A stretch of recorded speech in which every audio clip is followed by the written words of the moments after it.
सोबे सोता मन के यीशु मसीह कर अचरज नाम में जोहार करत ही, स्वागत करत ही।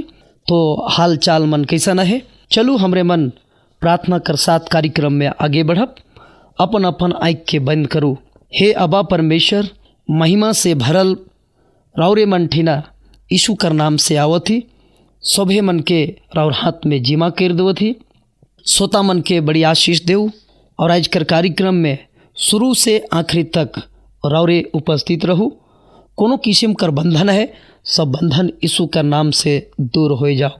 हे अबा परमेश्वर, राउरे उपस्थिति हमरे लागिन बहुत बहुत जरूरी है। बचन कर भरपूरी देव, बचन कर भेद भरल बात के जाने बुझे के लागिन सोता मन के सहायता करूँ। शुरू से आखिरी तक राउर उपस्थिति के हमरे मन चाहिला। ई प्रार्थना के यीशु मसीह का नाम से मांगत थी। धन्यवाद कर साथ राउरे सुन के स्वगराज में ग्रहण करूँ। आमीन। आओ भाई बहन, अब हमरे मन कार्यक्रम के आगे बढ़ाते हुए प्रभु कर वचन के ध्यान पूर्वक हमरे सुनब। परमेश्वर कर वचन के बेस लेखे हमरे के सुने है। वचन सुनते सुनते बहुत आदमी मन चंगाई हो जाए ना। वचन सुनते सुनते जिए कर नया शक्ति मिल जाएला। देखो ये वचन हमरे कर पाँव लागिन दीपक है के, हमरे लागिन ये आत्मा कर भोजन है के।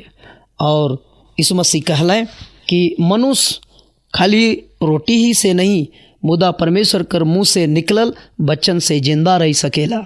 से लागिन वचन के पहला स्थान देवे बड़ा जरूरी है।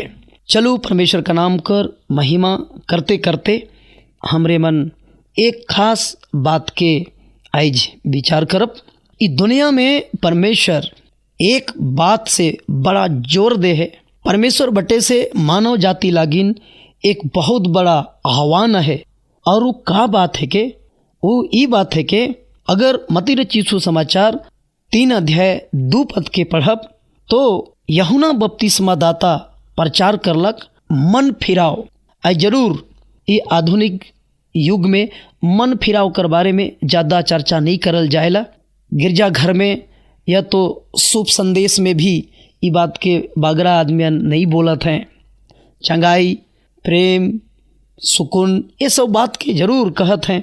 लेकिन प्यारो इठिना हमरे आज एक बात के देखब जेकर नाम है कि मन फिराओ। परमेश्वर बटे से बहुत बड़ा आह्वान है कि मानव जाति मन के फिराओ।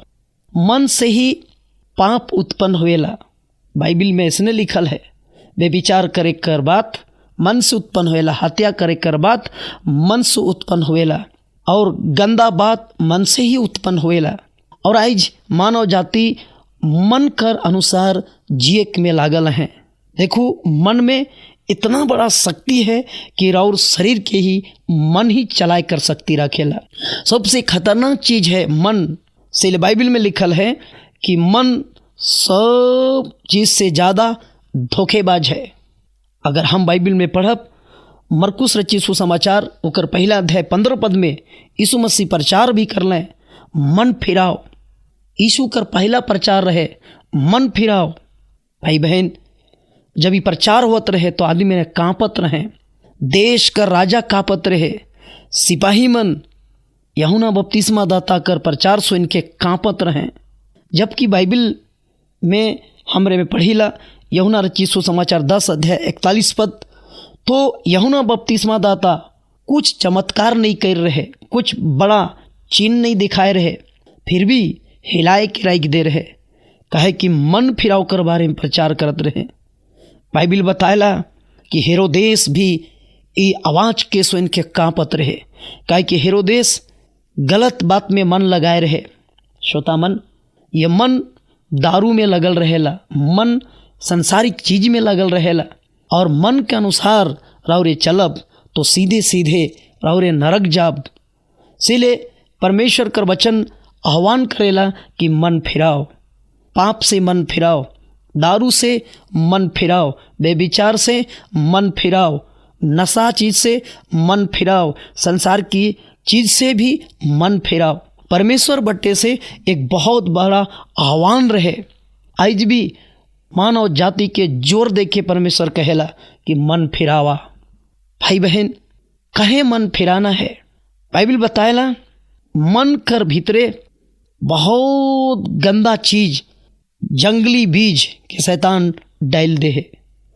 मन के बाइबिल में खेत से तुलना करल जाए है, जमीन से तुलना करल जाए है, और ये जंगली ये बीज के मनवा कर मन में शैतान डाल देवेला।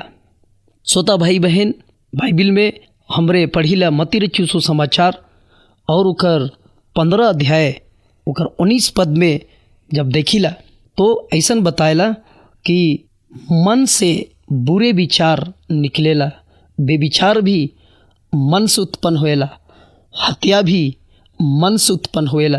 कहे कि ई खेत में शैतान जंगली बीज के डाल देवेला। और सिकल चलते परमेश्वर बटे से एक बड़ा पुकार है, परमेश्वर बट से आह्वान है कि मानव जाति मन फिराओक, मानव जाति पाप के छोड़ोक और प्रभु यीशु ठीना आए के अपन पाइप के मानो। ये परमेश्वर बटे से बहुत बड़ा बुलाहट है।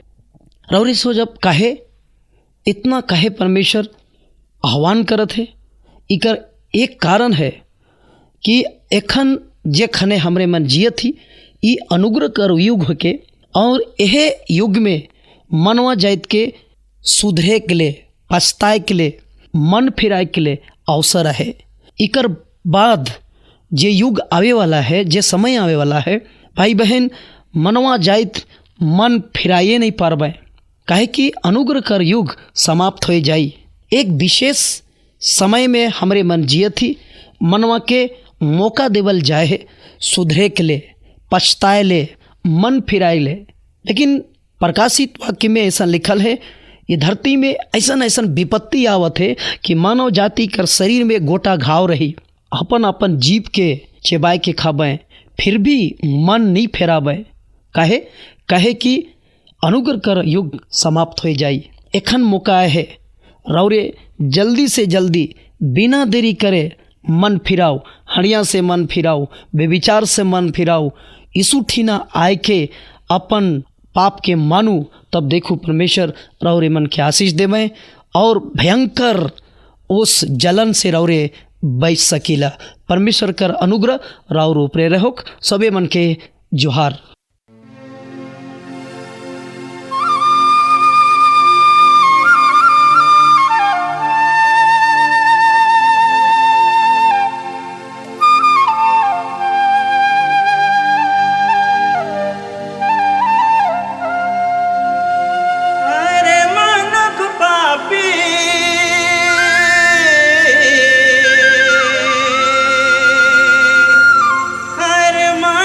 पापी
हंसबे